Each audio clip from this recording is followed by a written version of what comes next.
मुच्यते। पूर्णस्य पूर्णमादाय पूर्णमेवावशिष्यते। ॐ शान्ति शान्ति शान्तिः।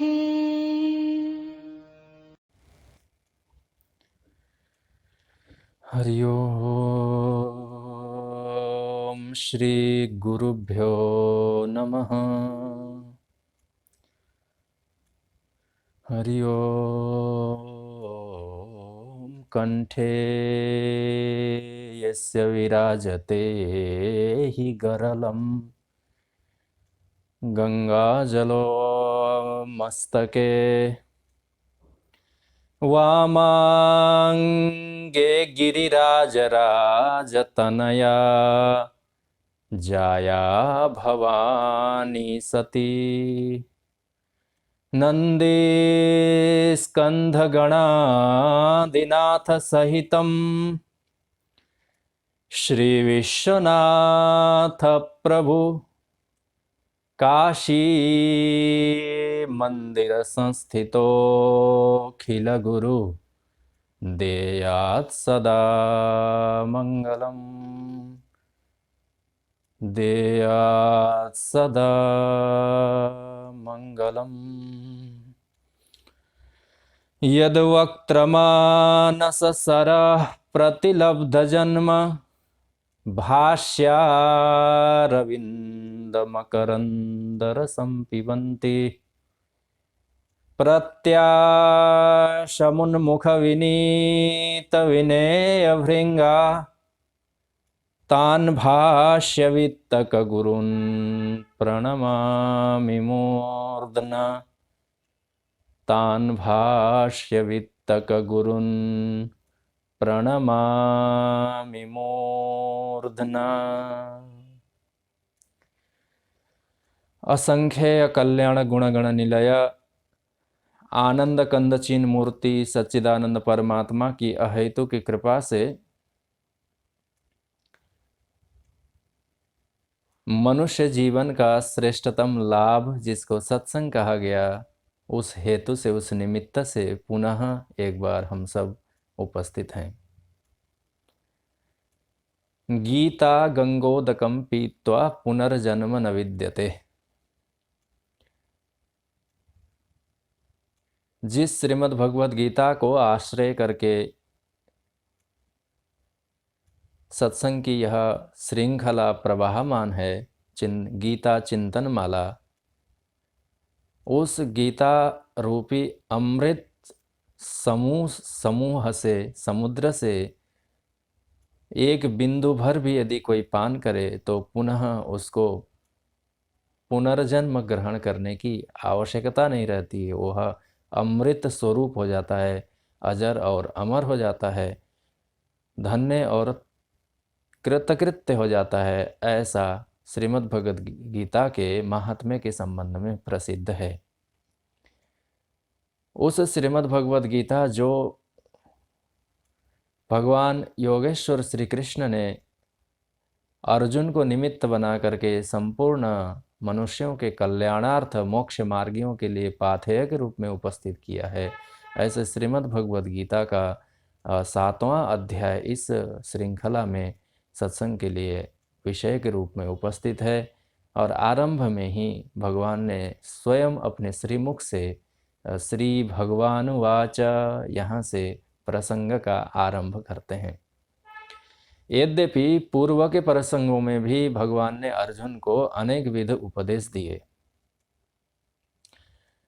यथा मनोयोग से, यथाशक्य तरीके से, अपनी बुद्धि के सामर्थ्य के अनुसार भी अर्जुन ने उस उपदेश को ग्रहण करने का प्रयास किया। संदेह होने पर मध्य मध्य में अर्जुन ने अपने प्रश्न और संदेहों को भी रखा। भगवान ने उन अवान्तर पदार्थों का, अवान्तर प्रश्नों का भी, अवान्तर संदेहों का भी यथायोग्य रीति से समाधान किया। परंतु यहाँ भगवान स्वयं ही अर्जुन को कुछ विशेष उपदेश देना चाहते हैं। अतः परम कारुणिक होने के कारण परमात्मा अर्जुन के लिए विशेष प्रकार का उपदेश, विशेष विधि अथवा वो ऐसी विधि जिससे परमात्मा के वास्तविक स्वरूप का ज्ञान हो सके, इसका उपदेश देना चाहते हैं अर्जुन के लिए। अतः भगवान ने यहाँ श्री भगवानुवाच यहाँ से प्रकरण का आरंभ करके अर्जुन को कहा कि हे अर्जुन, मुझ में आसक्त मन वाले हो जाओ। एक दो श्लोकों का उच्चारण कर लें आरंभ में। श्री भगवानुवाच मय्यासक्तमनः पार्थ योगं युञ्जन्मदाश्रयः असंशयं समग्रं मां यथा ज्ञास्यसि तच्छृणु। ज्ञानं तेऽहं सविज्ञानमिदं वक्ष्याम्यशेषतः यज्ज्ञात्वा नेह भूयोऽन्यज्ञातव्यमवशिष्यते। मनुष्याणां सहस्रेषु कश्चिद्यतति सिद्धये यततामपि सिद्धानां कश्चिन्मां वेत्ति तत्त्वतः। भूमिरापो नलो वायुः खं मनो बुद्धिरेव च अहंकार इतीयं मे भिन्ना प्रकृतिरष्टधा। भगवान अर्जुन को कहते हैं कि हे अर्जुन, तुमको साधन संपादन करना है, उपदेशित विधि का अनुष्ठान करना है सम्यक रीत्या तन मन से। परंतु भगवान ने अर्जुन को उस उपाय के साथ में कुछ इति कर्तव्यता का भी विधान किया और कहा कि हे अर्जुन, मई मुझ परमात्मा में आसक्त मन वाले होकर के उसी योग का आश्रय तुम लो, और इतना करते हुए भी तुम्हारा आश्रय वास्तव में मैं ही बनूं। साधन के अनुष्ठान काल में, कर्म काल में भी मेरा नित्य निरंतर चिंतन मनन करते हुए, अर्थात मुझको ही उद्देश्य जान करके तुम अपने कर्म संपादन करो, जिससे इसकी चर्चा विस्तार से हो चुकी है, जिससे फलश्रुति के रूप में भगवान ने अर्जुन को कहा कि असंशयम समग्रम माम यथा ज्ञास्यसि तच्छृणु। तो स्वाभाविक रूप से अर्जुन भगवान को ऐसा कहना चाहते हैं मन में कि ठीक है केशव, कि मैं आपके में मन लगा करके कर्म करने वाला हो जाऊं, आपको ही मैं आश्रय मानूं, मदाश्रय ऐसा भगवान ने कहा। तो आपको ही आश्रय अर्थात श्रद्धा विश्वास का स्थान आपको मान लूं, यह भी उचित है। परंतु हे केशव, कर्म का काल में मनुष्य को अत्यधिक सतर्कता रखने की आवश्यकता होती है। यह जो आप कहते हैं कि मन को मई आसक्त, मुझ परमात्मा में आसक्त होकर के तुम योगम युंजन, योग का अनुष्ठान करो अथवा मन को समाहित करने का प्रयास करो, तो हे केशव, व्यवहार में तो ऐसा दिखता है कि मनुष्य जो कर्म कर रहा होता है उसी में ही मन लगाना पड़ता है। व्यवहार में भी ऐसा कहा जाता है कि मन लगाकर काम करो, अन्यथा असफलता की प्राप्ति होती है। कहा जाता है, प्रायशः सभी लोग यह कहते भी हैं कि मन लगा करके काम करना चाहिए। यदि साधन का अनुष्ठान करें तो उस साधन काल में यदि असावधानी वशात अन्यमनस्क होकर के आप परमात्मा के किसी स्वरूप का, रूप का, गुण का, आपकी किन्हीं लीलाओं का, आपके धाम का, आपके सामर्थ्य और करुणा का यदि मैं चिंतन करने लग जाऊं, तो कहीं ऐसा तो नहीं है कि मैं कर्म से विच्युत हो जाऊंगा।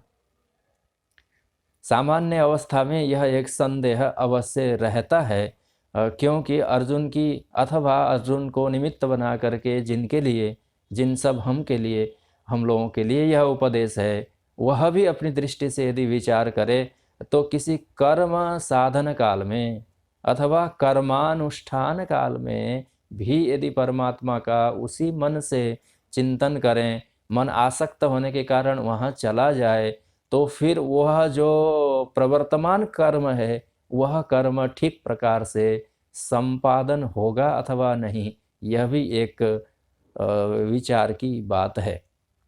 क्योंकि जो आसक्ति का स्थान है, जिस पदार्थ, वस्तु अथवा व्यक्ति के प्रति मनुष्य आसक्त होता है, उसके चिंतन में यदि वह लग जाए तो उसको आसपास की घटनाएं, अवस्था अथवा अन्य अन्य किसी के द्वारा पुकारा जाना अथवा बुलाए जाने पर भी उस व्यक्ति को कर्ण कुहर से शब्द प्रवेश नहीं करते, अर्थात सुन नहीं पाता।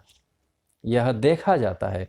मान लें किसी कर्म का अनुष्ठान कर रहा है, प्रातः काल उठ करके वह आहुति देने का प्रयास कर रहा है, अग्नये स्वाहा इत्याकारक मंत्रों के साथ, इदम अग्नये न मम इत्याकारक मंत्रों के साथ यदि कोई कर्म करता पुरुष उस कर्म काल में भी झट से यदि परमात्मा में आसक्त होकर के उसकी श्रुवा सूची वहीं पर रुक जाए अथवा उसकी घृत की आहुति जहाँ की तहाँ खड़ी की धरी रह जाए, तो कहीं ऐसा तो नहीं कि वह कर्म में विच्युति और त्रुटि मानी जाएगी।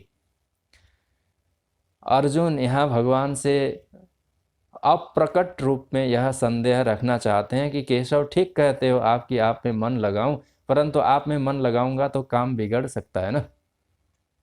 जैसे कभी कोई अन्य किसी के में नौकरी करने वाले व्यक्ति अथवा सेवक अथवा अन्य कोई काम करने के समय में अपने घर का स्मरण करके अथवा अपने परिवार का या अपने दूसरे कर्मों का स्मरण करके उस काम को बिगाड़ देते हैं, तो उसका जो स्वामी अथवा मालिक होता है तो उसको डांट फटकार लगाता है। स्वाभाविक है, क्योंकि उसको कर्म को ठीक प्रकार से संपादन किए जाने की जिम्मेदारी जब दी गई है, भार उसके ऊपर है कि मैं उसको कर्म को ठीक से संपादन करूं, उसके अनंतर भी त्रुटि और विच्युतियां होती हैं, तो वह स्वाभाविक रूप से कर्मकर्ता का दोष जिस प्रकार से माना जाता है, तो अर्जुन के मन में भी यह एक छोटा सा संदेह का आकार उपस्थित हुआ और कहा कि केशव, आप में आसक्ति वाला मन हो जाऊं तो यह मेरे संसार के कर्म कहीं बिगड़ तो नहीं जाएंगे। भगवान संभवतः मन में किंचित मुस्कुराए होंगे और उन्होंने कहा होगा कि देखो, जिसको अभी भी संसार के कर्म बिगड़ जाएंगे क्या इस प्रकार की चिंता मन में भरी हुई है, तो फिर वो व्यक्ति परमात्मा में आसक्त नहीं हो सकता ना। यह अत्यंत एक विचार की बात है कि जब तक संसार की किंचित भी चिंता है मन में कि इसको मैं सुधारूं, इसको अर्थात अपने देह गेह को, शरीर को अथवा वातावरण को, परिस्थितियों को, देश काल को, किसी भी चीज़ को जो परमात्मा की प्रकृति है, जो सृष्टि है, उनके द्वारा रचित, पालित और अंततो गत्वा नाश होने को है, ऐसे जगत को जो यथायोग्य तरीके से अपने स्थान में अत्यंत उचित और सुदृढ़ है, उसको हम बनाने और बिगाड़ने की चिंता में रत हैं, तो फिर उस व्यक्ति के द्वारा परमात्मा में आसक्त होना संभव नहीं है, क्योंकि इसी में यह अर्थ गूढ़ रूप से छुपा हुआ है कि उसका आश्रय परमात्मा नहीं है।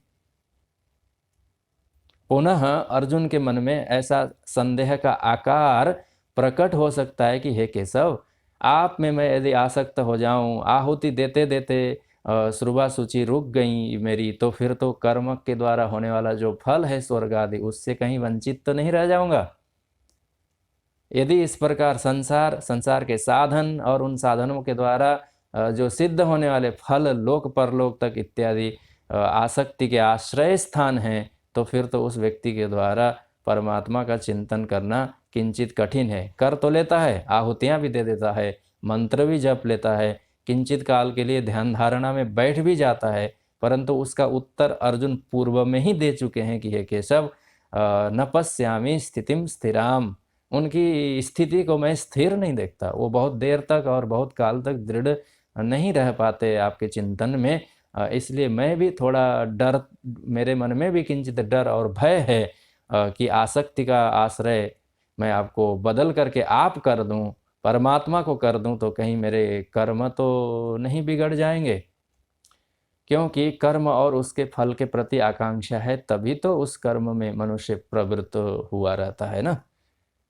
कर्म में जब एक बार प्रवृत्ति हुई है तो उसके फल को दृष्टिगत रख करके ही मनुष्य कर्म में प्रवृत्त हुआ रहता है।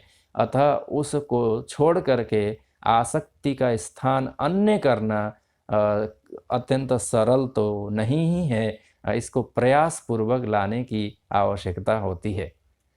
अर्जुन के मन में यह संदेह किंचित रूप से उदित हुआ ही था। भगवान अपने मन में मुस्कुराए होंगे कि चलो, तुम्हारे मन में अभी संसार के भोग की आकांक्षा है, अभी तुमको साधनों के संरक्षण की भी चिंता बनी हुई है, उनमें आसक्ति है। इसका तो अर्थ हुआ कि तुम मेरे आश्रय में नहीं हो। भगवान ने कहा कि योगम युंजन मदाश्रया, जरा मेरे ऊपर भी तो भरोसा करो। यदि तुमको ऐसी प्रतीति होती है कि इन साधनों को करते करते भी मैं साधन में त्रुटि से युक्त होऊंगा तो मुझे फल प्राप्त होगा अथवा नहीं होगा, हे अर्जुन तुम्हारी यह चिंता और संदेह है ना, तो जरा विचार करो, जरा संदेह से दूर होने का प्रयास करो कि ये साधन का कर्ता कौन है, यज्ञ को बनाने वाला कौन है, यज्ञ के द्वारा प्राप्त होने वाले फल जो स्वर्ग आदि लोक हैं उसको बनाने वाला कौन है, उसका कर्ता कौन है। जिसने साधन बनाए, जिसने उन साधन का फल का निर्माण किया, जिसने उसकी विधियों की रचना की, वो सब का कर्ता तो परमात्मा ही है ना। उसी ने तो साधन बनाए ना, उसी ने तो श्रुवा सूची का निर्माण किया, उसी ने ही तो दुब कुश इत्यादि का निर्माण किया। जिन दुब और कुश इत्यादि वनस्पतियों से पूजा के सामग्रियों से पूजा करके आप देवलोक तक इत्यादि तक जाते हैं। देवलोक किसने बनाए, देवताओं को किसने रचना किए करके आपके सामने फल देने के सामर्थ्य से युक्त करके खड़ा किया। आपको हमको साधनों को लेकर के चिंता हो सकती है, साधनों को आपको हमको अत्यंत न्यूनता की दृष्टि से कि बाजार से खरीद के लाए हुए फूल माला सूख जाएंगे, यह हमारी चिंता रहती है। जिन फूलों को अर्पण करके आपको बहुत सारे फल की आकांक्षा थी, आपको हमें सबको सब कामनावान पुरुषों को कि यह हमें फूल अमुक सुंदर सी एक तिथि के दिन, पूर्णिमा के दिन अथवा अन्य किसी एक विशेष तिथि के दिन मैं देवता को अर्पण करके उसकी प्रसन्नता की प्राप्ति करूंगा, ऐसा कह करके बाजार से खरीद के लाया हुआ जो छोटा सा साधन फूल पुष्प चंदन इत्यादि, उनके नष्ट भ्रष्ट होने की चिंता रहती है, उसमें आसक्ति रहती है। परंतु जिन्होंने उन पुष्प चंदन इत्यादियों का आदिकाल से निर्माण किया और साधन के रूप में वेद की विधियों के द्वारा प्रमाणित कराया, उसके ऊपर किंचित विश्वास और भरोसा मनुष्य को नहीं रहता। भगवान ने अर्जुन को फिर से मन मन में ही यह कहा कि अभी भी तुमको तुम्हारे मन में, तुम्हारी बुद्धि में मेरे प्रति उतनी श्रद्धा नहीं है अर्जुन। श्रद्धा होती तो तुम मेरे आश्रय में आए होते। तुम्हारे कर्म जब मैं बनाने वाला हूँ, कर्मों का फल भी मैं ही बनाने वाला हूँ, तो तुम जैसे तैसे भी उन कर्मों को संपादन करते और आसक्ति मुझ में होती, आश्रय भी तुमने मेरा ग्रहण किया होता, तो टूटे हुए कर्म से भी हो सकता है कि मैं तुमको श्रेष्ठतम फल प्रदान कर सकता था। परंतु तुमने तो साधन और साध्य में ही अपनी दृष्टि रखी और मुझ परमात्मा को मध्य में कहीं भी अवकाश और स्थान नहीं दिया। जब पूजा के लिए आप बैठते हैं तो आवाहन करके, आप मंत्र पढ़ के आवाहन करके आसन दे करके उस आसन में देवता को बैठाते हैं। तो हे अर्जुन, जब तुम कर्म संपादन करते हो, उस कर्म से लोक परलोक तक की आकांक्षा करते हो, तो वहाँ मैं परमात्मा कहाँ हूँ। तत्तद कर्मों का जो अधिपति देवता है, उस देवता की तो देवता का आह्वान किया जाता है, परंतु समग्र रूप से हे परमात्मा तव प्रीत्यर्थम ऐसा करके कहाँ परमात्मा के लिए कोई स्वर्ण सिंहासन बनाया जाता ना। सही, चलो स्वर्ण सिंहासन वास्तव में सोने का बनाया जाए तो भी तो स्वर्ण सिंहासनम मनसा परिकल्पयामि ऐसा करके मन से भी उस परमात्मा के लिए स्वर्ण सिंहासन कल्पना करने का अवसर, अवकाश और आवश्यकता अज्ञानी साधक को नहीं रहता, क्योंकि उसको परमात्मा के प्रति उस प्रकार से विश्वास और श्रद्धा दृढ़ नहीं हुआ रहता है उसके अंतस में। भगवान ने अर्जुन को कहा कि हे अर्जुन, मई आसक्त, मुझ में आसक्त वाले कदाचित तुम हो जाओ, मद आश्रय, मेरे आश्रय वाले हो जाओ और इन सब साधनों का अनुष्ठान करो। पर अर्जुन के मन से संदेह निकलने का नाम नहीं ले रहा है, इसलिए भगवान को पुनः कठोरता पूर्वक कहा अर्जुन को कि हे अर्जुन, एक बार तो तुम अपने मन के सारे संदेहों को निकाल करके जरा देख लो। असंशयम समग्रम माम यथा ज्ञास्यसि तच्छृणु। हे अर्जुन, असंदिग्ध होकर के, असंशय से रहित होकर के तुम जरा विचार करो।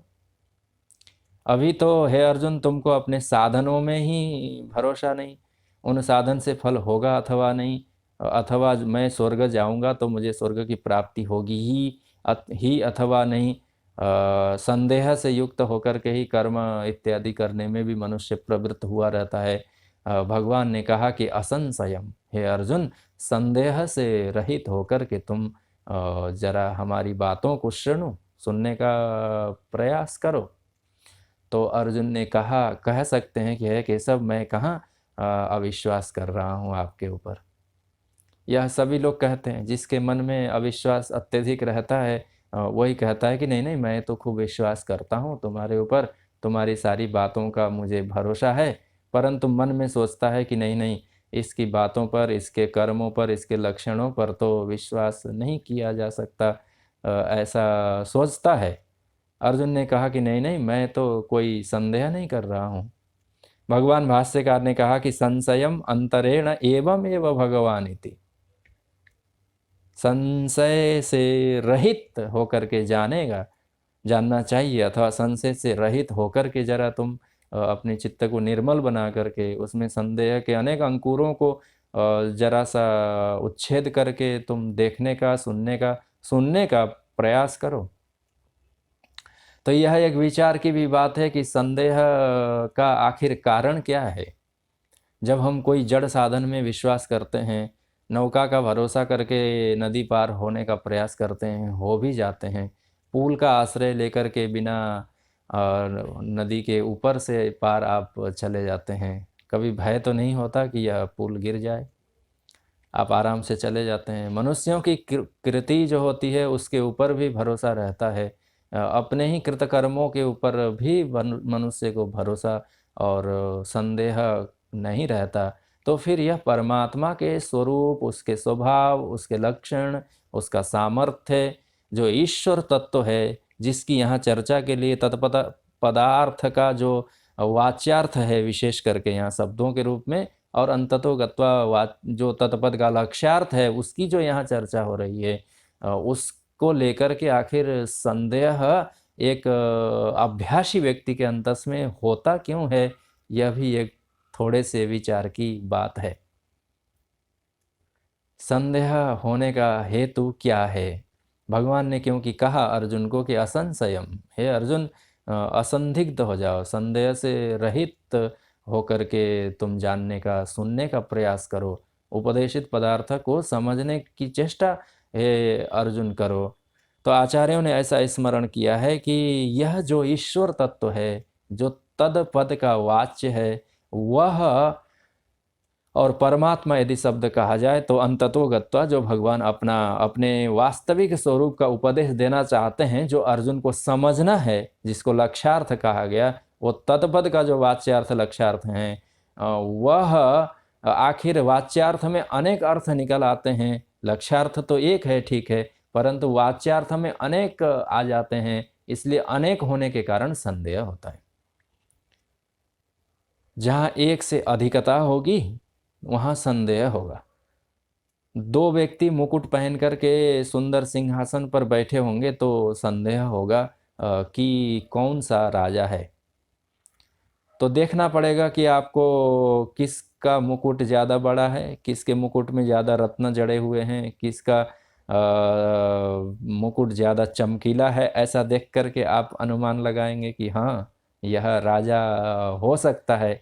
अभिप्राय यह है कि जब एक से अधिक हो जाएं तो आपको उनके लक्षण बनाने पड़ते हैं, उसको एक से भिन्न करना पड़ता है, अतिरिक्तता आपको दिखानी पड़ती है, पृथक्करण करना पड़ता है, आपको विवेक करना पड़ता है कि यह नहीं, यह नहीं, आपको ऊहापोह करना पड़ता है कि यह ऐसा है तो राजा हो सकता है, यह इन लक्षणों से हीन है, इन चिन्हों से रहित है, अतः राजा संभवतः न हो। ऐसा आपको विचार करना पड़ता है, आपको देखना पड़ता है कि किस सिंहासन वाले के पास मुकुट के साथ साथ वस्त्रों की क्वालिटी ज़्यादा अच्छी है, अथवा किसके हाथ में राजदंड है, किसके पास ज़्यादा सेवक छत्र चमर लेकर के खड़े हैं। ऐसा कह करके नाना प्रकार के आपको लक्षणों की, चिन्हों की, आकृतियों की कल्पना करनी पड़ती है। क्यों? क्योंकि वहाँ 1 से 2 हो गए।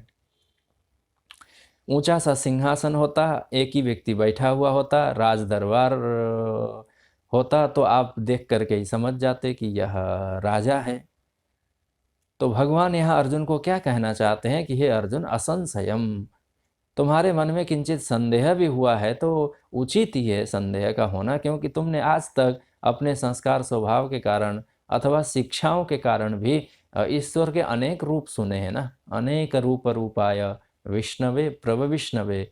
जैसे बालक किसी वो बर्तन बनाने वाले के पास जाएगा, दुकानों पे जाएगा, या पुराने उदाहरण यदि लें तो कुम्हार के पास जाएगा जो मिट्टी के बर्तन बनाने वाले होंगे, तो उसमें दिए देखेगा, कसोरे देखेगा, कुल्हड़ देखेगा, छोटे छोटे मटके देखेगा, घड़े कलश देखेगा, कुछ ऐसे पात्र भी होंगे जहाँ पर सिक्के डाल करके जिन पात्रों में रुपए संग्रह किए जाते थे पहले के समय में, ऐसे कुछ पात्र होंगे। तो उन पात्रों को देख करके बालक किसी एक को जो रुचिकर होगा तो उसको उठा लेगा।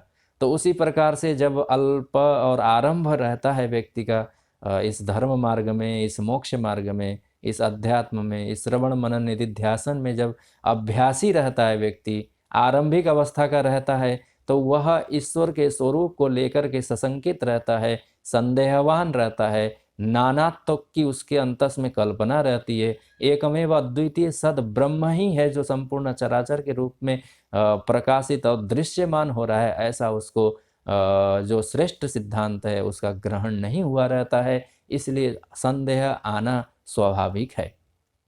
भगवान ने अर्जुन को कहा कि असंशयम, हे अर्जुन तुम संदेह से रहित हो जाओ। अर्जुन ने कहा कि हे केशव, संदेह से रहित तो हो जाऊं, परंतु हमने तो ईश्वर के बारे में बहुत कुछ सुना है पहले से। हे केशव, आपने ये कहा कि मई, मुझ में आश्रय वाले हो जाओ और आसक्ति वाले हो जाओ, ऐसा आपने कहा।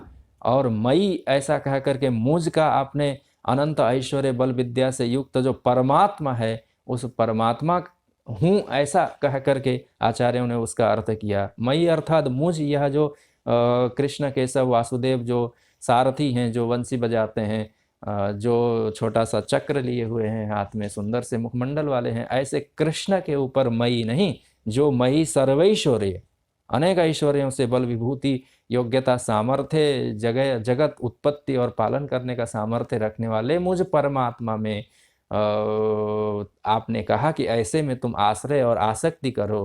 परंतु हे केशव, हमने तो ऐसे सामर्थ्य वाले तो अन्य किसी को सुना है। हमने तो सुना है कि भगवान विष्णु जगत का पालन करते हैं, भगवान ब्रह्मा उसकी उत्पत्ति करते हैं, भगवान शंकर उसका प्रलय करते हैं। उन्हीं को कहा जाता है देवता, क्योंकि संदेह होना स्वाभाविक है ना। भगवान ने अर्जुन को कहा कि असंशयम, असंदिग्ध होकर के, अर्थात असंशयम समग्रम माम, मुझ परमात्मा को तुम निसंदिग्ध रूप से निर्णय करोगे। तो अर्जुन का ऐसा भाव है, संदेह का आकार है कि ईश्वर के अनेक रूप सुने जाते हैं, तो किस में आसक्ति करनी है, किस में किसका आश्रय लेना है, यह एक संदेह रहता ही है। दूसरे प्रकार से विचार इस प्रकार के है संदेह का कि मान लें अनेक सिद्धांतों में ईश्वर का जो स्वरूप है भिन्न भिन्न प्रकार का है ना। यदि सांख्यों की दृष्टि से विचार करें, सांख्य सिद्धांत वाले जो शेश्वर सांख्य हैं, भगवान कपिल के द्वारा प्रवर्तित जो सिद्धांत है, वहाँ भी ईश्वर है जिसको पुरुष कहा गया है, और वह पुरुष प्रकृति के वशीभूत है। प्रकृति प्रसन्न होकर के उस पुरुष को भुक्ति मुक्ति प्रदान करती है। पुरुष को अंततो गत्वा विवेक ख्याति की अवस्था प्राप्त होती है, जहाँ पर पुरुष और प्रकृति का भिन्न भिन्न प्रकार से ज्ञान होता है।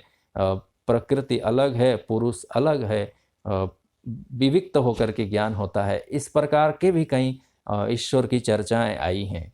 जो प्रकृति संपूर्ण चराचर जगत को बनाती है, अनेक प्रकार के सामर्थ्य से युक्त है, तो संदेह का उस सिद्धांत के अनुसार एक आकार बनेगा कि क्या उसमें आश्रय लेना है, क्या उसमें आसक्ति करनी है। क्योंकि ईश्वर शब्द से, पुरुष शब्द से वहाँ भी आया, अथवा न्याय सिद्धांत इत्यादि में, योग में, पुराण में अनेक प्रकार से ईश्वर का कथन किया गया है। जैसे न्याय सिद्धांत के अनुसार भी जो ईश्वर है वह जगत का निमित्त कारण है, जगत का निमित्त कारण है, परमाणु आदि जगत के उपादान कारण हैं।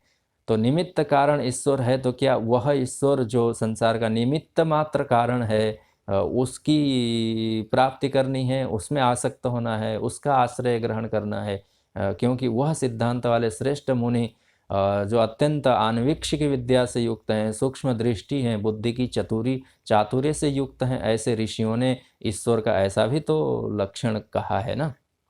तो क्या उस ईश्वर में आसक्ति और आश्रय ग्रहण करना है, ये भी एक संदेह का आकार बन सकता है। अथवा अन्य अन्य सिद्धांतों में भी ईश्वर शब्द से, परमात्मा शब्द से, न्याय वैशेषिक में तो आत्मा शब्द से ही कहा है द्विविधा, जीवात्मा परमात्मा चेति, जो परमात्मा है वो अनंत सामर्थ्य से युक्त है, जगत का निमित्त कारण है, इत्यादि इत्यादि करके ज्ञानाधिकरण आत्मा, ऐसा कह करके भी अनेक प्रकार के लक्षण बनाए गए हैं। कहने का मतलब न्याय वैशेषिकों का अलग ईश्वर है, सांख्यों का अलग ईश्वर है। योग में तो कहा गया कि वह ईश्वर तो पुरुष विशेष है, क्लेश कर्म विपाक आशय ही अपरामृष्ट पुरुष विशेष ईश्वर, ऐसा कह करके महर्षि पतंजलि सूत्र का उच्चारण करते हैं। तो वहाँ भी पुरुष है, वहाँ भी ईश्वर है, वहाँ भी चेतन है, और वह कैसा है, तो पुरुष विशेष है। क्या ऐसे पुरुष विशेष के ज्ञान से कल्याण हो सकता है, अथवा क्या उसका, अर्जुन के मन में जो संदेह का आकार बनेगा, वो ऐसा पूछ सकते हैं कि क्या उस पुरुष का जो क्लेश कर्म विपाक इत्यादि के किंचित लेस से भी जो रहित है वह ईश्वर है, ऐसा भी संदेह हो सकता है अर्जुन के मन में। तो ये शुद्ध जो दार्शनिक दृष्टि से ईश्वर के अनेक प्रकार के रूपों का अथवा तत्त सिद्धांतों में कथन किया गया है, तो क्या वह ईश्वर हमारा आसक्ति का स्थान है, अथवा क्या वो हमारा आश्रय स्थल है? अथवा पुराण इत्यादियों में जो ईश्वर के नाना रूप सुनते हैं, कहीं सशंख चक्रम सकिरीट कुंडलम सपीत वस्त्रम सरसीरुहेक्षणम इत्यादि कह करके हम लोग उसका श्रवण करते हैं, अथवा शांतम पद्मासनस्थम शशिधर मुकुटम इत्यादि कह करके, अथवा दंड कमंडल इत्यादि लिए हुए श्मश्रु से युक्त अत्यंत जगत को रचना सुंदर बनाने में कुशल और निरंतर इस कर्म में लगे हुए पितामह ब्रह्मा जी ही जगत के कर्ता और ईश्वर हैं, क्योंकि वही जगत का उत्पन्न करने वाला है, ऐसा जान करके उनमें आसक्त होना है, उनका आश्रय ग्रहण करना है, इत्याकारक अनेक प्रकार के संदेह एक साधक मुमुक्षु अथवा अभ्यासी के चित्त में उदित होना उचित है। इसीलिए भी भगवान को ऐसा कहना पड़ा अर्जुन के सामने कि हे अर्जुन असंशयम समग्रम, हे अर्जुन जब तुम यह दो काम कर लोगे कि मुझ परमात्मा में आसक्त होगे, आसक्त मन वाले होगे, और मुझ परमात्मा को ही आश्रय भूत मान लोगे, जान लोगे, तब तुम निसंदिग्ध होकर के अपने कल्याण के भागी बनोगे। जो अर्जुन का संदेह का आकार बना था कि कौन परमात्मा, कौन ईश्वर, क्या उसके गुण, क्या स्वरूप, उन्हीं बातों को यहाँ भगवान कहना चाहते हैं। इसलिए भूतकाल का प्रयोग किया गया है। हे अर्जुन जान लोगे तुम, जब मैं तुमको उपदेश दूंगा, जब मैं अपने वास्तविक स्वरूप का तुम्हारे सामने ख्यापन और प्रकट करूंगा, जब तुम हमारे द्वारा दिए गए उपदेश को यथायोग्य तरीके से मन से मंथन करके उसको दृढ़ निश्चय कर लोगे, तब तुम ईश्वर के वास्तविक स्वरूप, जिसको समग्र रूप में हे अर्जुन तुम जान पाओगे, ऐसा कह कर के भगवान यहाँ अर्जुन को कथन करना चाहते हैं। भगवान अर्जुन को ये कथन करना चाहते हैं कि हे अर्जुन संशयम अंतरेण, संशय से रहित होकर के, एवं एव भगवान इति, यह जो भगवान है, यह जो परमात्मा है, जो ईश्वर है, जो मोक्ष स्वरूप है, वह परमात्मा एवं एवं इस प्रकार का है, ऐसा मैं ऐसा अर्जुन जान पाएंगे। परंतु जानने के लिए भी पुनः भगवान एक शर्त लगाते हैं कि श्रेणु, पहले उसको सुन तो लो। ऐसा भगवान को कहना पड़ा। पहले तो भगवान को ये कहना पड़ा कि संदेह से रहित तो हो जाओ, पहले मान तो लो कि हाँ एक परमात्मा है जो संपूर्ण चराचर जगत का कर्ता, भरता और संहरता है। ऐसा ईश्वर है जो संपूर्ण कर्म के नष्ट हो जाने पर भी उन कर्मों के फल को संचित करके रखता है। फल प्रदाता ईश्वर है जो संपूर्ण सर्वभूतस्थ, संपूर्ण भूतों का आत्मा है, संपूर्ण भूतों का स्वामी है, सबका आश्रय स्थल है। ऐसा एक परमात्मा है। इतना स्वीकार कर लेने के अनंतर अर्जुन को भगवान ऐसा कहना चाहते हैं कि तुम्हारे संदेह तो वास्तव में तिरोहित तब होंगे जब यथा जिस प्रकार से मैं तुमको उपदेश देने वाला हूँ, उन उपदेशों के अर्थ को ठीक प्रकार से ग्रहण कर लोगे, तब समग्र रूप से तुम मुझ परमात्मा को जान पाओगे। समग्रम माम यथा ज्ञास्यसि, हे अर्जुन, जिस प्रकार से तुम मुझे निसंदिग्ध होकर के समग्र रूप में जान पाओगे, वह बात मैं बताना चाहता हूँ। भगवान ने अर्जुन को कहा कि समग्रम यथा ज्ञास्यसि, जिस प्रकार से तुम समग्र रूप से जान पाओगे। आचार्यों ने समग्र शब्द के भी भिन्न और विचित्र प्रकार से अर्थ किए हुए हैं। अनेक प्रकार से इसके अर्थ हैं। समय अग्रम, भगवान ने विनोद में कहा अर्जुन को कि, तो अर्जुन के मन में संदेह हुआ कि भाई ये कौन ईश्वर है जिसको असंदिग्ध होकर के जानना है, जिसके आश्रय में मुझे रहना है, जिसमें आसक्ति मुझे करनी है। तो भगवान ने कहा समय अग्रम समग्रम, ये जो सामने में तुम थोड़े सीधे होकर के तो देखो, अभी तो रथोपस्थ उपाविशत ऐसा था, कमर उनकी झुकी हुई थी, घुटने उन्होंने जमीन में टिका रखे थे, मस्तक भी उनका नीचे झुका हुआ था, अर्जुन स्थिर नहीं थे। तो भगवान ने कहा कि हे अर्जुन, जरा सम होकर के तो देखो आगे क्या दिखता है। तो स्वाभाविक रूप से भगवान अर्जुन को उपदेश दे रहे थे, तो भगवान सामने में दिखे। भगवान सामने में दिखे, अग्रे, यह जो मैं तुम्हारे सामने हूँ यही तो परमात्मा हूँ। कहते हैं परमात्मा बिल्कुल सामने है, प्रत्यक्ष है, साक्षात यत् साक्षात अपरोक्षात ब्रह्म।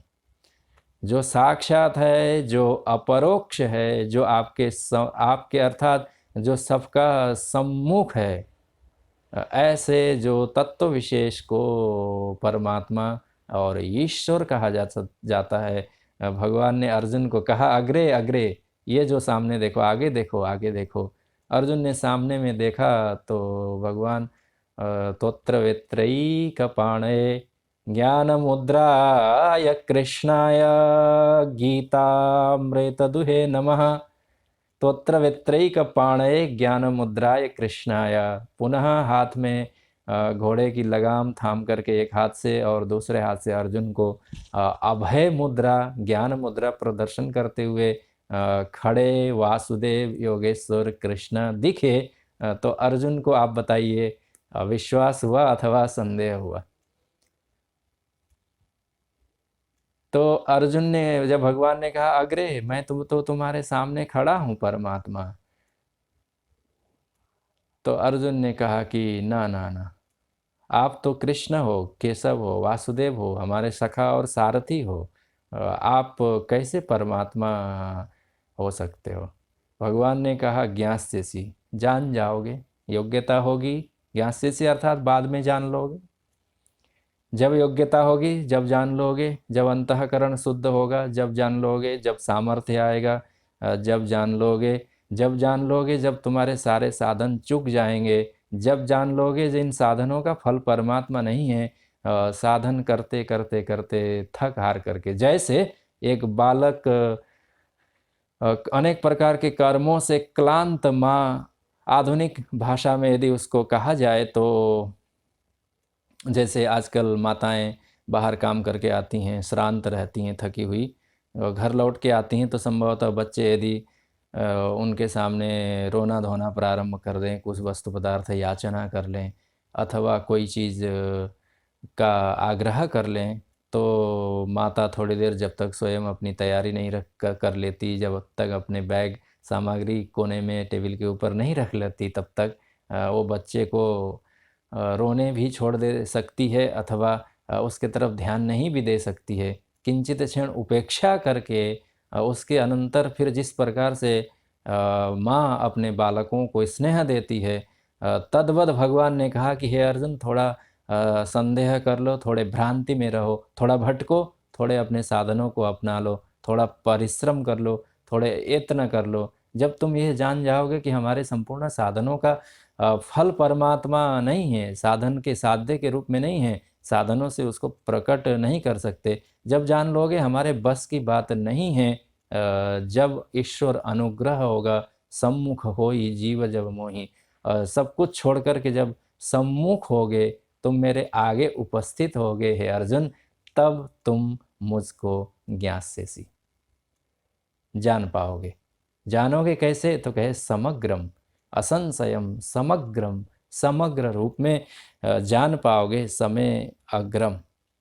इसी को आचार्यों ने, टीकाकारों ने और थोड़े से शब्दों को इधर उधर करता है कि अरे अरे अर्जुन, स में अग्रम, स में अग्रम, यह जो वह, स माने वह जो परमात्मा जिसकी मैं तुमको उपदेश दे रहा हूँ, जिसके बारे में बता रहा हूँ, वह मैं ही हूँ अग्रे, ये जो तुम्हारे सामने खड़ा हूँ।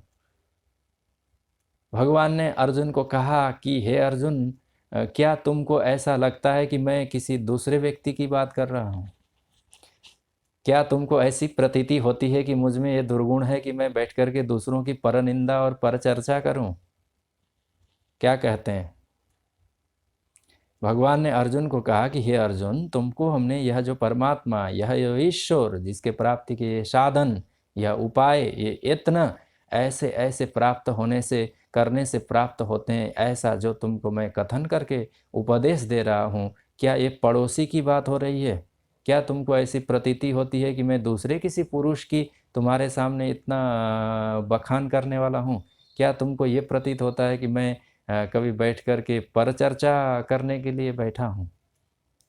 भगवान ने अर्जुन को कहा कि ये अर्जुन, समय अग्रम, जिस सा वह जो परमात्मा है, जो जिसकी चर्चा हो रही है, जिसके प्राप्ति के साधनों का कथन हो रहा है, जिसके गुण धर्म स्वरूप और लक्षणों का कथन आगे होने वाला है, मैं ही हूँ, मैं मुझ पुरुष जो हूँ, वही पुरुष विशेष की प्राप्ति के साधन का मैं तुमको उपदेश अग्र, ये जो सामने में दे रहा हूँ, ऐसा भगवान अर्जुन को कहना चाहते हैं। स में अग्रम, ये जो आगे तो है परमात्मा।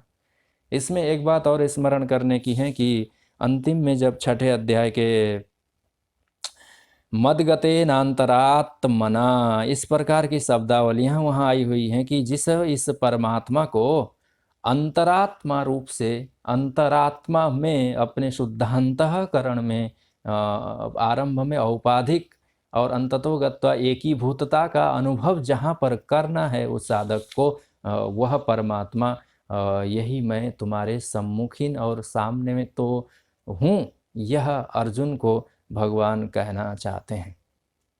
असंशयम समग्रम में समग्रम माम यथा ज्ञास्यसि तच्छृणु। तो असंशयम, संदेह से रहित जो परमात्मा, संदेह से रहित दोनों अर्थों में है कि साधक मुमुक्षु को भी संदेह से रहित होना, साथ ही साथ असंदिग्ध रूप से जो परमात्मा है, यथार्थ जैसा है वैसा ही परमात्मा, क्योंकि जो नाना प्रकार के नाम रूप गुण वाले होंगे वो संदिग्ध रहेंगे, अर्थात स्वरूप रूप नाम इत्यादि बदलते रहेंगे। आप एक लोक में जाएंगे एक अधिपति मिलेगा, दूसरे लोक में जाएंगे दूसरा उसका अधिपति और स्वामी होगा, तीसरे लोक में दूसरा ही कोई ईश्वर बन करके बैठा हुआ होगा, वह भी औपाधिक ईश्वर हैं, उसमें कोई संदेह नहीं है। उनके निंदा की बात नहीं है, उनके गुणों की अचर्चा की भी बात नहीं है, परंतु यहाँ जिस इस परमात्मा की बात हो रही है वह मदगतेन अंतरात्मना, उस परमात्मा को अत्यंत निकट अर्थात इतना कि सो के रूप में ही अनुभव करने के उपायों के विषयों में भी यहाँ चर्चा है। इसीलिए असंशयम के दोनों तरफ अर्थ ऐसा समझ लेना चाहिए कि हे अर्जुन, जो परमात्मा है उसको असंदिग्ध जानोगे, क्योंकि वो एक से दो नहीं होकर के एकमेव अद्वितीय सत्य मैं जो परमात्मा हूँ उसको इस अर्थ में। और समग्रम, जब तक समग्र रूप में ज्ञान नहीं होगा तब तक संदेह का अवकाश रह ही जाता है। समय अग्रम समय अग्रम, ऐसा तो एक सामान्य रूप से अर्थ था ही, परंतु श्रुतियों में भी यह बात विशेष रूप से आई है, अहमेव समेवाग्रे। जो आदि में था, जो उत्पत्ति से पूर्व भी सदरूप में था, सदैव सौम्य इदमग्रे आसित, असदेव सौम्य इदमग्रे आसित इत्यादि कहकर के जो श्रुतियाँ जिस जगत के कारणभूत परमात्मा एकमेव अद्वितीय सत्य की चर्चा करते हैं, कारण ब्रह्म की चर्चा जहाँ पर करते हैं, अहमेव समेवाग्रे, जिस परमात्मा के अंततो गत्वा लक्षण जन्माद्यस्य इत्यादि सूत्रों के द्वारा ये तो वा इमानि भूतानि जायन्ते ये न जातानि जीवन्ति इत्यादि श्रुतियों के द्वारा जिस परमात्मा का कथन किया जाता है, उस परमात्मा को एवं एव ऐसा ही है कह करके निसंदिग्ध रूप में निर्णय करके जान लेने का नाम समग्रम। असंशयम समग्रम, असंशयित दृढ़ निश्चित किए गए तत्व विशेष पदार्थ को समग्रम संपूर्ण रूप में हे अर्जुन यथा ज्ञास्यसि, जैसे तुम जानोगे उसको मैं तुमको बताता हूँ, वह तुम जान पाओगे, ऐसा कहना चाहते हैं। एक अर्जुन छोटा सा, यद्यपि ऐसी पंक्तियाँ नहीं हैं, अर्जुन ने प्रकट रूप में संदेह भी नहीं किया है, पर अर्जुन कह सकते हैं कि हे केशव, तुम ही जब परमात्मा हो, तुमने कहा कि मैं ही अहम आत्मा गुडाकेश, तो आत्मा तुम हो, परमात्मा तुम हो, सर्व सामर्थ्य से युक्त मई, तुमने कहा मय्यासक्त, मुझ परमात्मा में तुम आसक्त वाला हो, तो फिर तो मैं तुमको तो जानता ही हूँ, तुमको तो मैं अच्छी तरह से जानता हूँ, संपूर्ण रूप से जानता हूँ, समग्रम। वासुदेव कृष्ण को अर्जुन जानते हैं, अर्जुन कह सकते हैं कि मैं तुमको जानता हूँ, तुम वासुदेव हो, तुम्हारे माता पिता कौन है मैं जानता हूँ, तुम्हारा कहाँ जन्म हुआ ये मैं जानता हूँ, तुम कहाँ पले बड़े और क्या क्या तुमने कर्म सत्कर्म किए वृंदावन ब्रज इत्यादि में, वो मैं जानता हूँ, तुम्हारे संपूर्ण कर्मों का हिसाब किताब मेरे पास है, मैं जानता हूँ, ऐसा अभिमान अर्जुन कह सकते हैं। पर भगवान कहेंगे कि सब कुछ जानते होगे पर समग्र रूप से नहीं जानते। अपने से अन्य को आप कितना भी जान लें तो किंचित न्यूनता तो रह ही जाती है। आप किसी से पूछ करके जान लेंगे तो कितना जानेंगे। एक घड़े के बारे में आप जानने चलें तो आप घड़ा कब बनाया गया उसकी मैन्युफैक्चरिंग डेट आप देख लेंगे किसी पदार्थ में कि अमुक तारीख को बनी है, परंतु उसको बनने में कौन सी सामग्री कौन कौन सी कितनी मात्रा में लगी वो तो आप नहीं जान पाएंगे। अथवा आपने वो भी पूछ लिया कि हाँ किस खेत से यह मिट्टी लाई गई थी तो वो आप खेत भी जान सकते हैं। कौन सा पानी उसमें मिलाया गया था, किस नदी से लाया गया था, किस समुद्र से था, आप बहुत कुछ जान सकते हैं। परंतु कोई एक ऐसी बात होगी जो आप से ज़्यादा कुम्हार जानता होगा। कुम्हार के जितना खरीदार जिस प्रकार से नहीं जान सकता क्योंकि वो अन्य है ना। तो भगवान ने अर्जुन को कहा कि हे अर्जुन तुम बहुत कुछ मेरे संबंध में जान सकते हो परंतु समग्र रूप में, यथार्थ रूप में, वास्तविक रूप में नहीं जान सकते। तुम बाहर से देख करके तुम मेरे काय कलेवर को देख सकते हो, मेरे वर्ण को देख सकते हो, मेरी आकृति को देख सकते हो, मेरे अस्त्र शस्त्र को तुम देख सकते हो, मेरे व्यवहार से तुम मेरे किंचित गुण धर्म और संस्कार प्रकृति को जान सकते हो, वार्तालाप से मेरे मन के कुछ विचारों को तुम जान सकते हो, अथवा कभी संदेह का समाधान करने के कारण बुद्धि के सामर्थ्य को भी जान सकते हो, परंतु मेरी संपूर्ण बुद्धि को, मेरी संपूर्ण मन के कर्म चिंतन के कलापों को और मेरे संपूर्ण गति प्रकृति को कारण रूप में तो तुम नहीं जानते। कितना भी आपका नज़दीकी मित्र हो, आप उसके सब कुछ रहस्य जान लेने पर भी थोड़ी सी बात कुछ ऐसी रही जाती हैं रहस्य के रूप में, वो आप नहीं जान पाते। व्यवहार में ऐसा हो सकता है कि अनावश्यक होने के कारण आप न जान पाए हों, परंतु परमात्मा के संबंध में तो वो विशाल महत होने के कारण उसको वो समग्र रूप में जानना सामान्य बुद्धि के पुरुषों के लिए संभव नहीं है। यह तभी संभव है जब भगवान परमात्मा अनुग्रह करके विशेष प्रकार की बुद्धि से साधक को, दृष्टा को, साधक को, मुमुक्षु को योग्यता से संपन्न करे। आगे के प्रसंगों में भगवान इस बात को अर्जुन के सामने पुनः रखने वाले हैं। न तुमां शक्यसे द्रष्टु मने नैव सुचक्षुषा दिव्यम ददामि ते चक्षुः पश्य मे योगमैश्वरम। अभी अभी जो ये अर्जुन अभिमान करना चाहते हैं कि तुमको केशव के रूप में तो मैं जानता हूँ, गोविंद के रूप में मैं जानता हूँ, तुम गौ के पीछे चराने के लिए जाते थे। गोवर्धनधारी को भी मैं जानता हूँ क्योंकि तुमने गोवर्धन उठाए थे। चक्रधारी को भी मैं जानता हूँ क्योंकि तुम्हारे हाथ में एक घूमने वाली सुंदर सी चक्र सुदर्शन है। इतना होने पर भी जिस परमात्मा के अनंत नाम हैं, तो कब तक उस नाम के अनुसार गुणों को, उन गुणों के अनुसार क्रियाओं को, उन क्रियाओं के अनुसार उन क्रियाओं के गुणानुवाद को, उन क्रियाओं के कर्मों के अनुसार उस क्षेत्र को, लोक को, उन लोक में रहने वाले उनके आश्रितों को कहाँ तक जान पाएगा है जीवात्मा।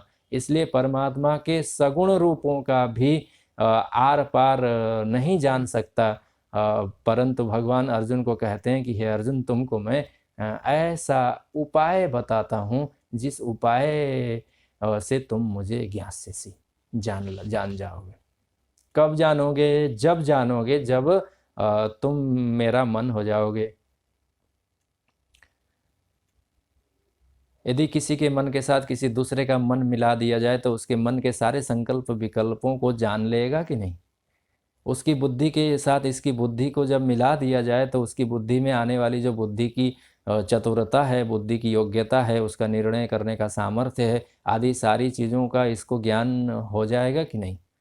एक मनस्क होने पर मन की सारी बातें जानी जा सकती हैं। एक बुद्धि तद्बुद्धय सदात्माना इत्यादि जब हो जाए, आत्मा जीवात्मा का भाव उस जीवात्मा, अर्थात कहने का भगवान ने बिल्कुल आरंभ में कहा कि मयि आसक्त मनः। हे अर्जुन, तुम मुझ परमात्मा को यदि ठीक प्रकार से जानना चाहते हो समग्र रूप से, तो मेरे मन से हो जाओ, मेरी बुद्धि से हो जाओ, मेरे गुण धर्म वाले हो जाओ। जैसा मैं हूँ वैसा, जैसी हमारी दृष्टि है उस दृष्टि से युक्त और संयुक्त हो जाओ, जिससे यथा असंशयम समग्रम ज्ञास्यसि, उसको तुम जान पाओगे।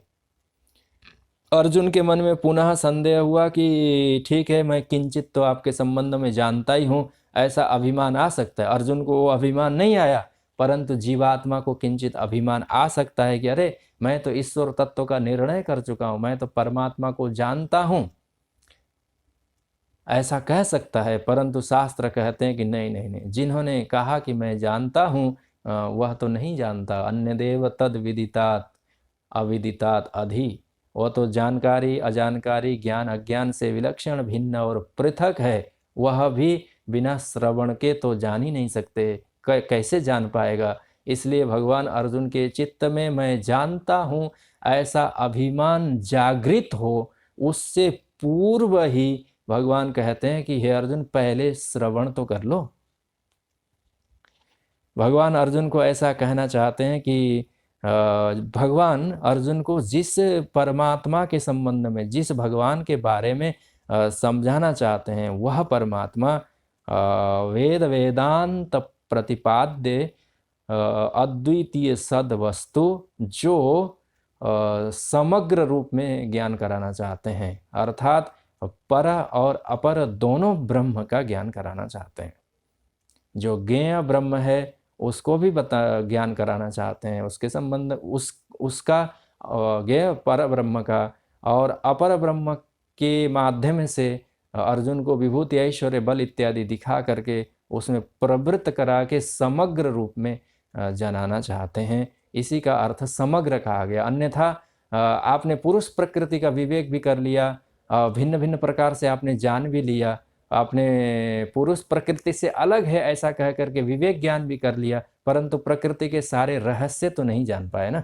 परंतु यहाँ वेदांत प्रतिपाद्य जो अद्वितीय आत्मा है उसके संबंध में यदि व्यक्ति को निर्णय हो जाए तो उसके आश्रय में रहने वाली जो माया है, जो उसकी शक्ति है, उस शक्ति के जो अनेक कार्य हैं, उन संपूर्ण सकल कार्य प्रपंचों के सहित जिसकी जैसी भी यथार्थता है वो मिथ्या है, भासमान है, झूठी है, काली है, अथवा जैसी भी उसकी गति प्रकृति है, उसकी यथार्थता के साथ परमात्मा के समग्रता का भी बोध हो जाएगा कि यह जो परमात्मा उससे भिन्न कोई दूसरी वस्तु नहीं है। परमात्मा में ही संपूर्ण चराचर आश्रित है, अर्थात वही जिस प्रकार से आकाश में संपूर्ण भूमंडल, भूगोल, खगोल, वायुमंडल सब आश्रित हैं, परंतु आकाश जिस प्रकार से निर्लेप है, तद्वद ये संपूर्ण चराचर सकारण समाया सभी संपूर्ण के सहित जो परमात्मा है उसका समग्र रूप से हे अर्जुन तुमको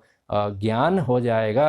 अतः तुमको इस प्रकार का साधनों का अनुष्ठान इस विधि से मुझ में आसक्त होकर के और मेरा ही आश्रय लेकर के करना चाहिए। यह बात भगवान अर्जुन को कहना चाहते हैं, परंतु अर्जुन अभी सुनने को उत्सुक नहीं है। इसलिए भगवान को यहाँ श्लोक संख्या आरंभ में ही कहना पड़ा कि तच्छृणु, वह बात पहले सुन तो लो,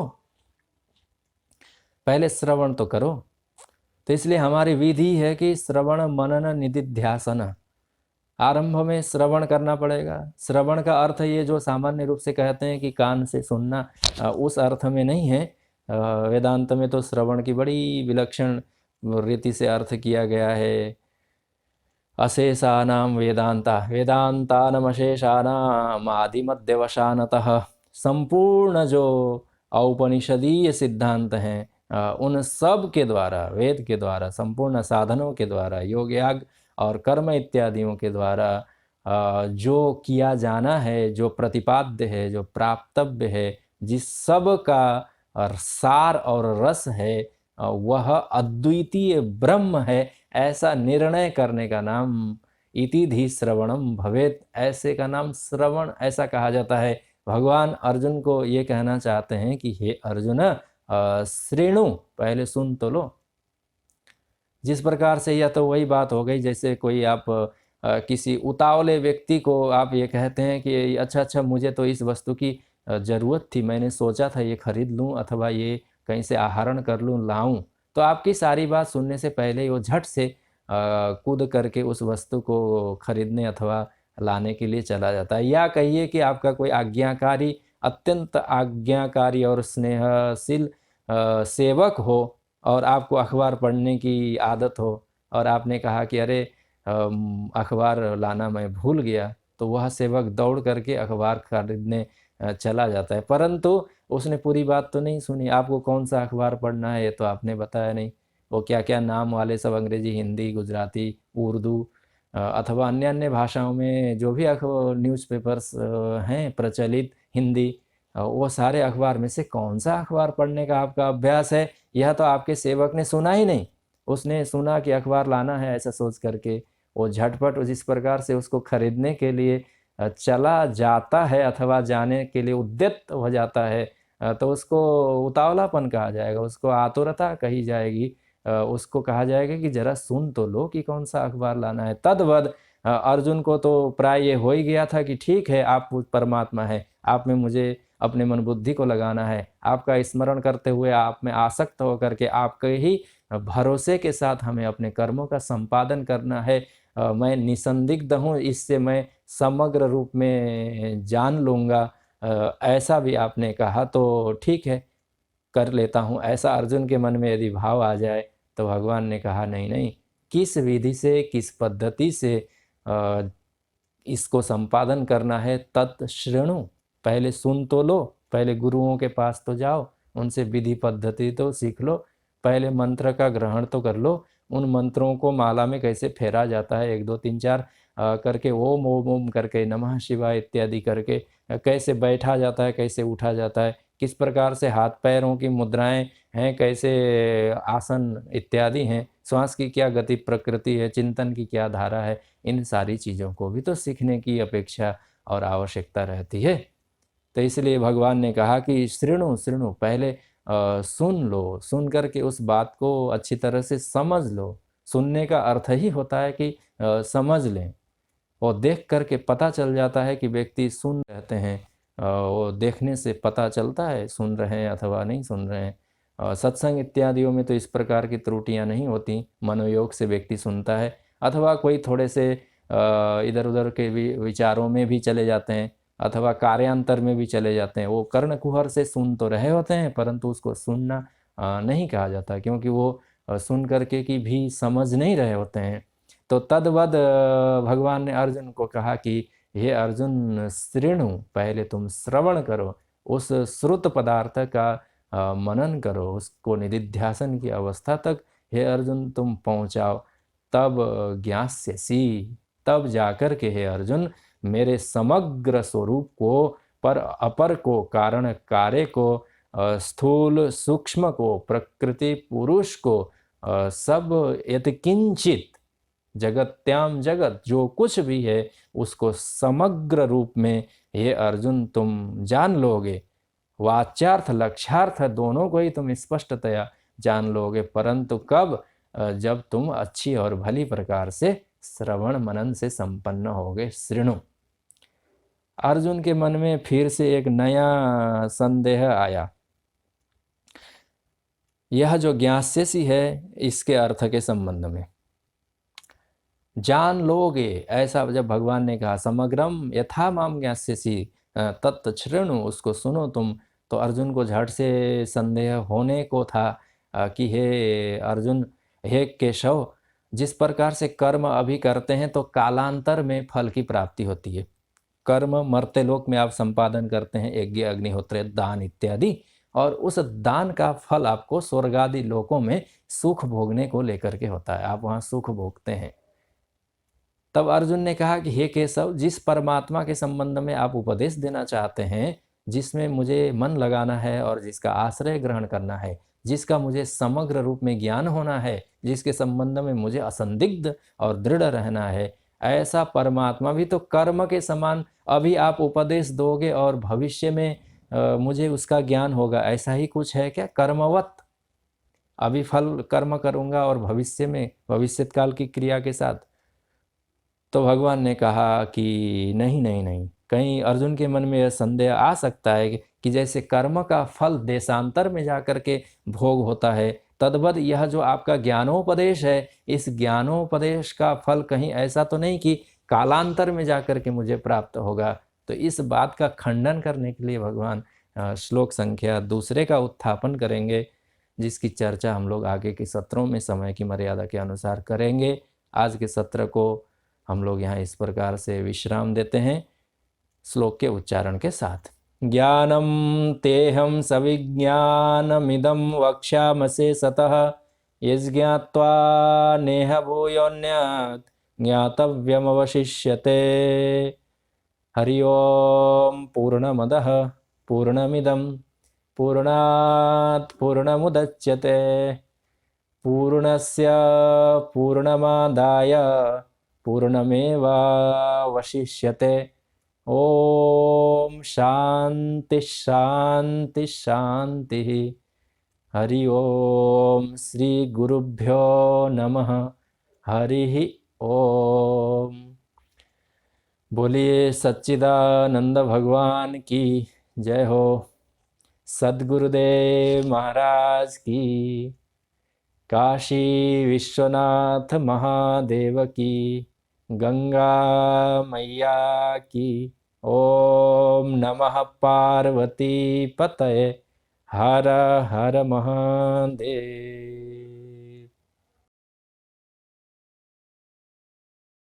ॐ